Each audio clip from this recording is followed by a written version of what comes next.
welcome to yet another FPL video. Now, I'm going to be quickly doing a recap over Game Week 5, and then I'll be moving on to Game Week 6 with the preview, the normal preview.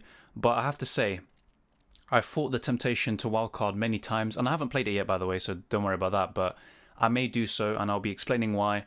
I did take a -4 this week to get two players that I wanted, and ultimately it did pay off, but there were other transfers I wanted to make, and especially in goal, in the defense, and in attack. But it's impossible to do everything, fix all the problems you have in your team without wildcarding, and then more problems will arise in the future. But very good so far. I've only got Roman Saiss left. There are 2 games left in Game Week 5, so it's not over yet.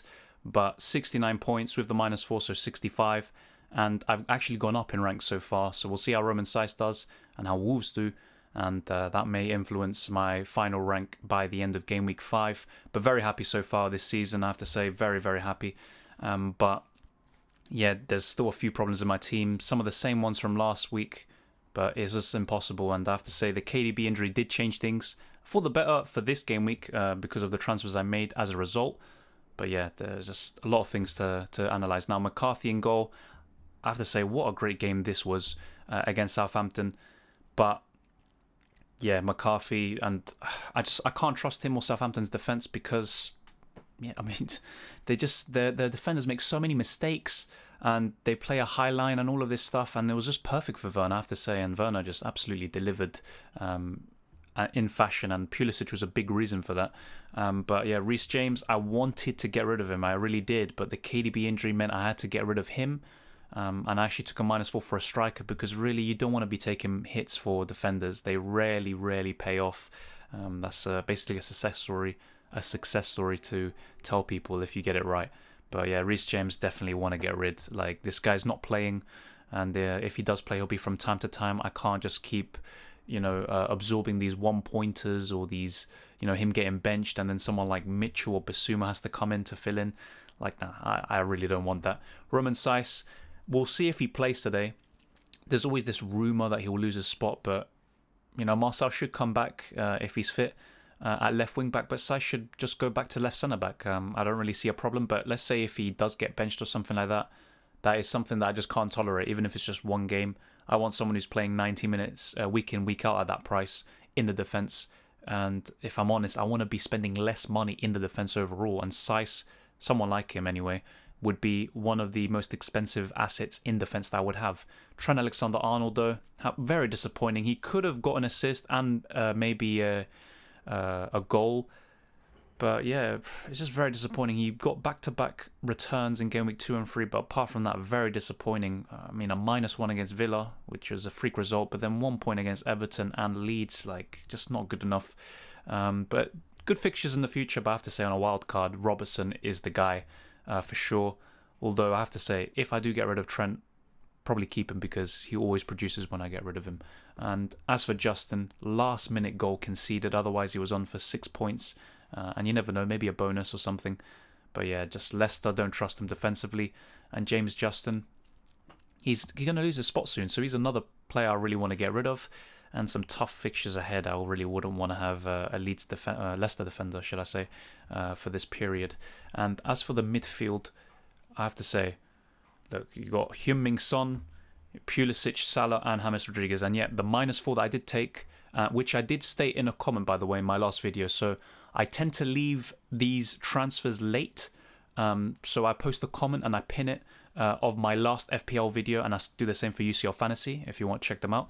But yeah, I made a -4 hit, took out Kevin De Bruyne and Raul Jimenez, and I got in Pulisic and Harry Kane and Captain Kane, which, as you can see, was a bit of a success. But yeah, Pulisic didn't get the points, but I have to say he made a difference. He was one of the main reasons why Werner did so well. And yeah, I expect more big things from him in the future. But on a wild card, I know I just took a -4 to get him and Kane in, but the main reason was to get Kane in, if I'm being honest. And at 7 or 8 million, I think there could be more consistent, better options. I'm with Pulisic, there's always the worry, is he going to break down or whatever? But I'm definitely not overreacting because he got 2 points, because I have to say, even in these next fixtures, I think he can do very, very well. Maybe even get double digits in some of these games. He got a hat-trick against Burnley last season, and they're even worse at the moment. But yeah, time will tell. And Sane and Con, should I say? No, Son and Kane. I have to say, having one of them at least is a must. But having both for this period of fixtures, yeah, I'd say it's definitely ideal. The only thing is that when the fixtures turn, maybe think about getting someone like Kevin De Bruyne back in, because, yeah, they might not do as well as you would hope in these fixtures, but they can still do well. There's Man City, Chelsea, Arsenal, Liverpool. They've all conceded plenty of goals this season, and Arsenal actually have the second best defence so far, believe it or not, but Son and Kane can definitely do something there, no doubt about it. James Rodriguez keeps ticking over, yet again at home producing. The only thing is that in the away games, you'd probably want a bit more from him. But yeah, James Rodriguez at his price. Who is better? I think Ziyech could maybe compare to him. There's Grealish and maybe even Pulisic, but apart from that, and Barkley. But apart from that, yeah, there's no one else. And Mohamed Salah, 100 goals. 100 goals for Liverpool. And he scored a fantastic goal to seal that off. And it was a mistake by Mina, but doesn't matter. And I have to say, the next two fixtures, I'm not even going to be talking about this guy on the wildcard, by the way, there's no point talking about him, but he is my captain for the next 2 weeks probably.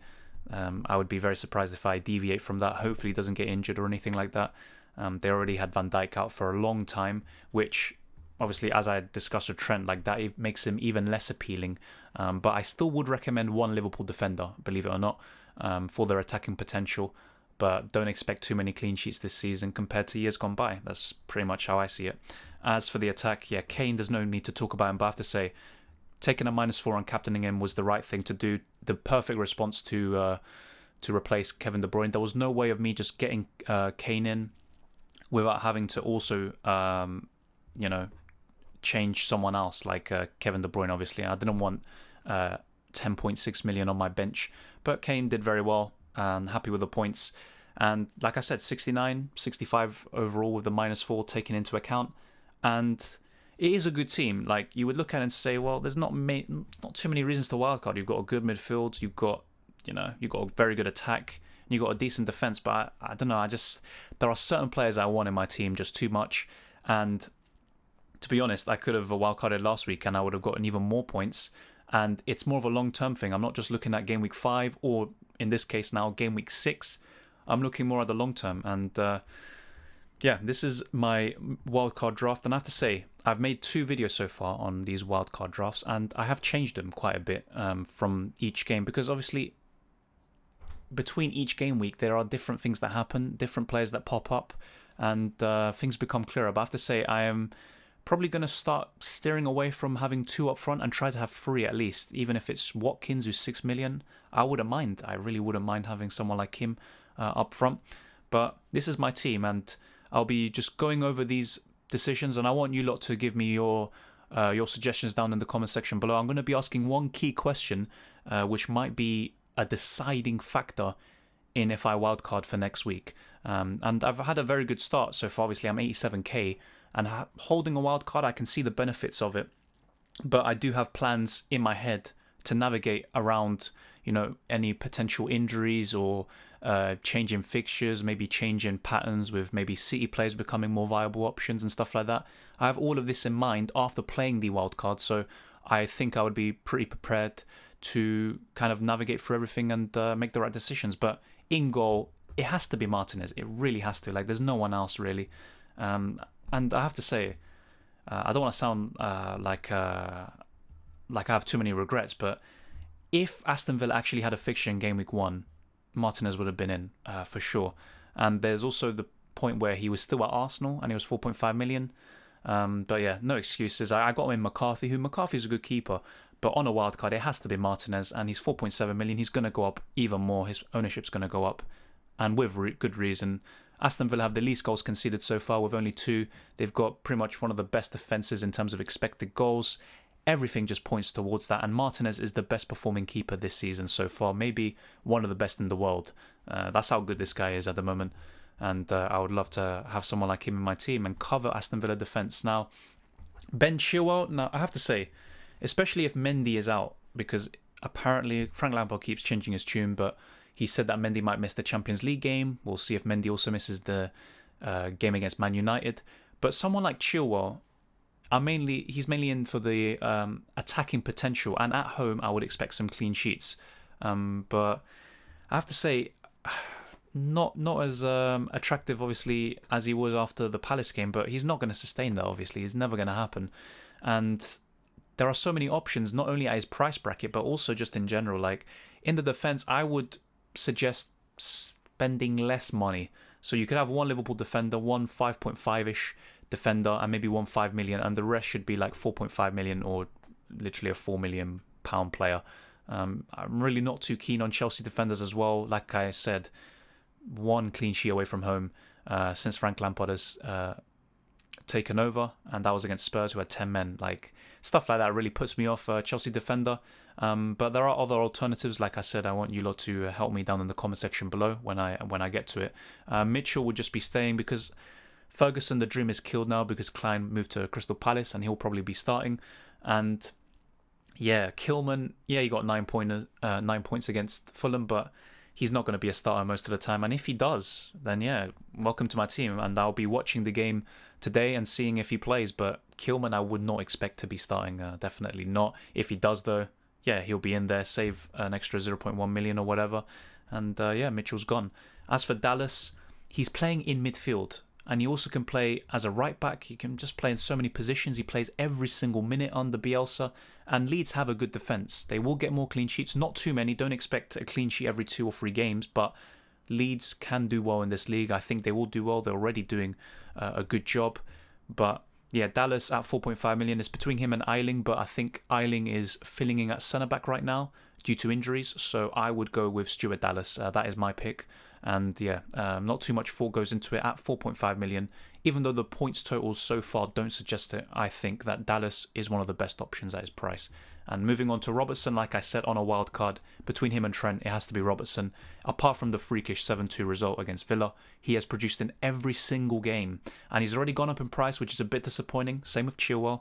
But Robertson, 2 home fixtures here, would expect at least some sort of returns there.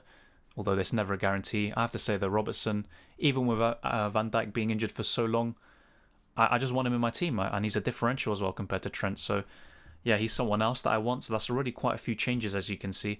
And Roman Saiss, if he does get benched, because I always hear these rumours of him, oh, Marcel's going to take his place, or there's not a space for him. If they play 3 at the back, as they always pretty much do, he should play left centre-back, and if Marcel is injured, he'll play left wing-back. I'm confident in him playing, and hopefully he does play, because he's one of those players that I want nailed in my team for a long time.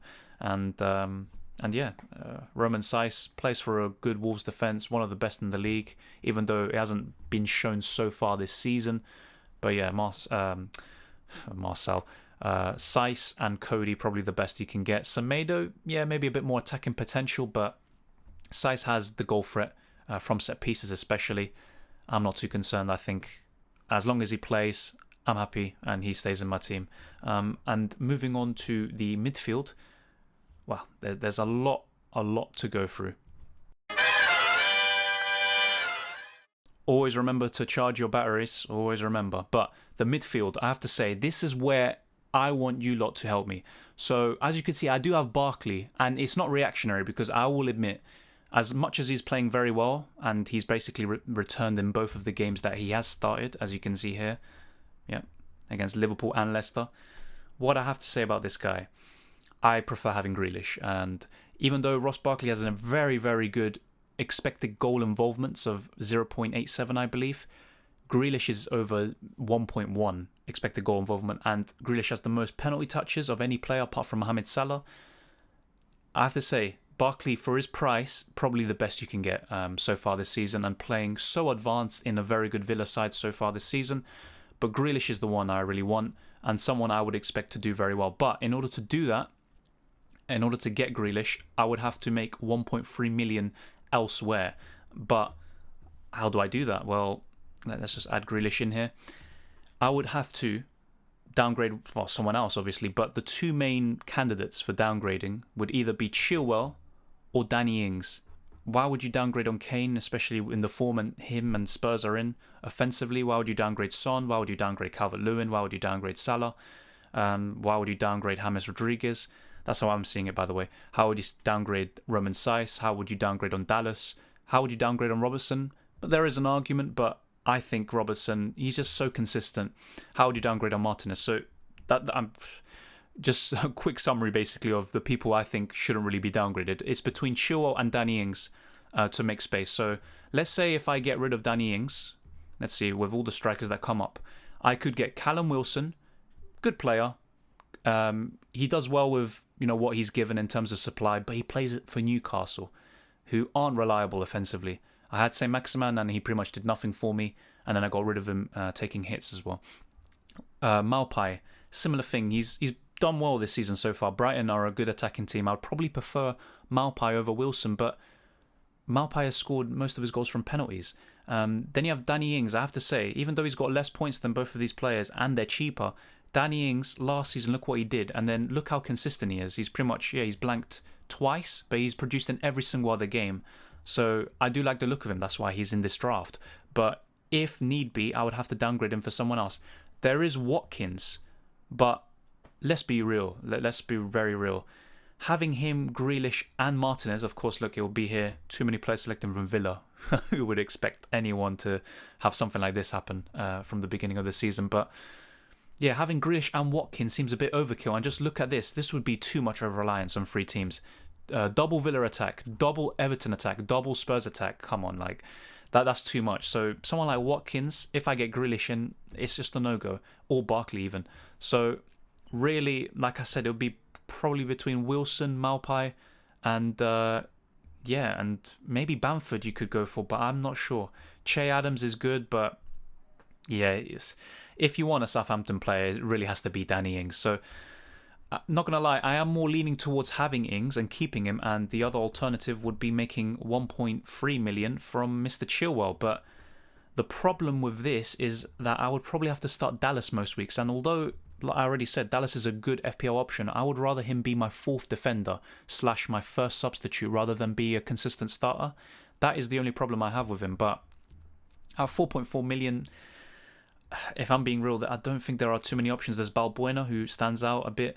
West Ham have been good defensively apart from the game against Tottenham Hotspur. But there, at 4 million-ish, there's not too much. There's not really too much, if we're being honest. I'm definitely not getting a Fulham defender or anything like that. Jamal Lewis, I'm not getting a Newcastle defender. I could, it's not worth it. And because Robertson went up in price and stuff like that, that's really kind of changed things for me.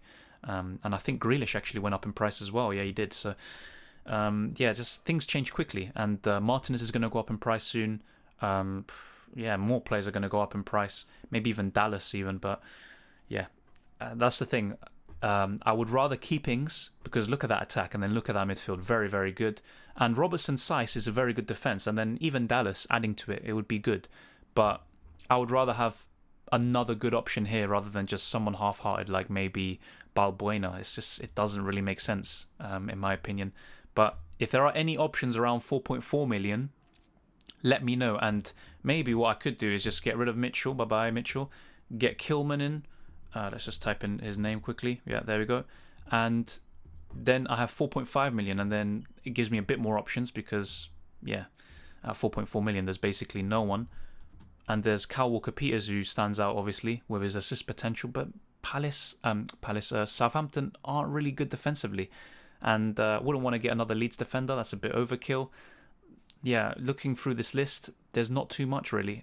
But yeah, maybe Kyle Walker-Peters, that could happen. And have double Southampton, but Kyle Walker-Peters, remember, he'd be my first substitute, and I'd be playing Dallas, Robertson, and Saiss.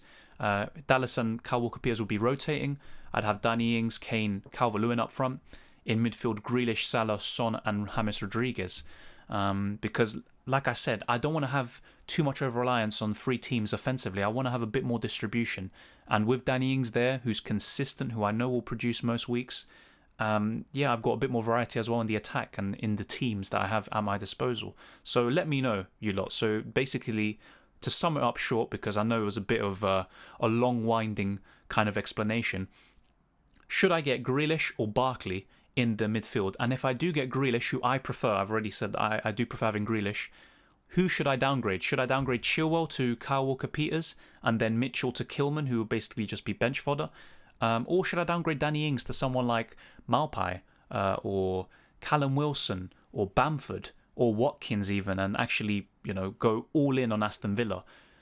If not, yeah, the alternatives to Chilwell, yeah, pretty much is Kyle Walker-Peters, really. Yeah, that's how I see it at the moment. But if there are any other alternatives to all of the people I've just said, let me know down in the comment section below. Who would you rather go for? Would you rather have Ings and Grealish?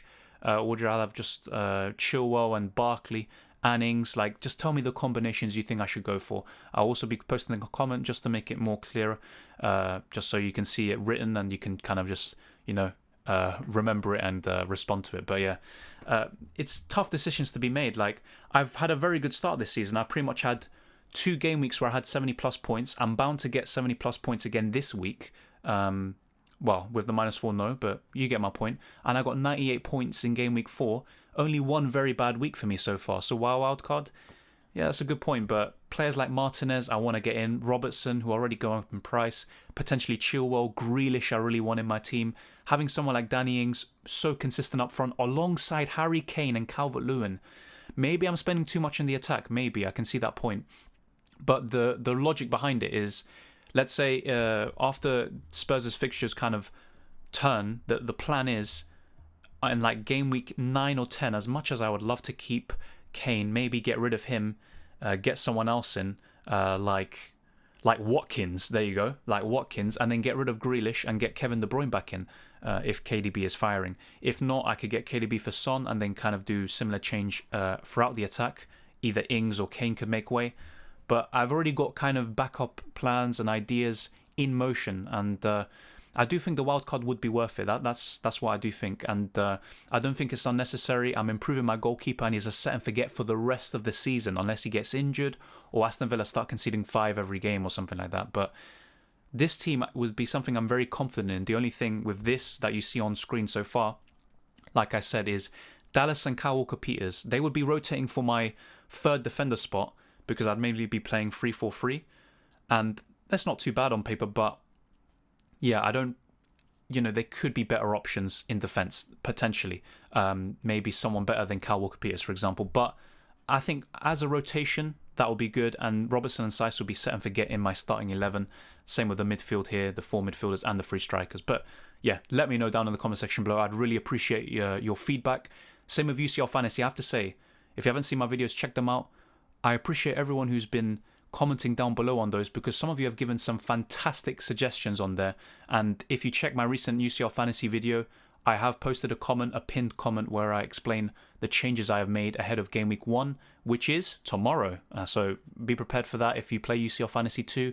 And I post UCL Fantasy and FPL content every single week. But yeah, thank you all for watching. Subscribe if you're new. We're nearly at 1,100 subscribers, so just have to say thank you to all who just keep subscribing. Pretty much 100 subscribers in just a few days. And like the video if you enjoyed it. Like I said, comment down below. I always love discussing FPL, football, and UCL Fantasy with you lot. And yeah, turn on notifications, share this video with your friends, and subscribe if you're new, like I said. But thank you for watching this video. And yeah, should I even wildcard? All of these stuff, just comment them down below. I respond to pretty much every single one of you. And yeah. Just appreciate all the support, and I will see you next time.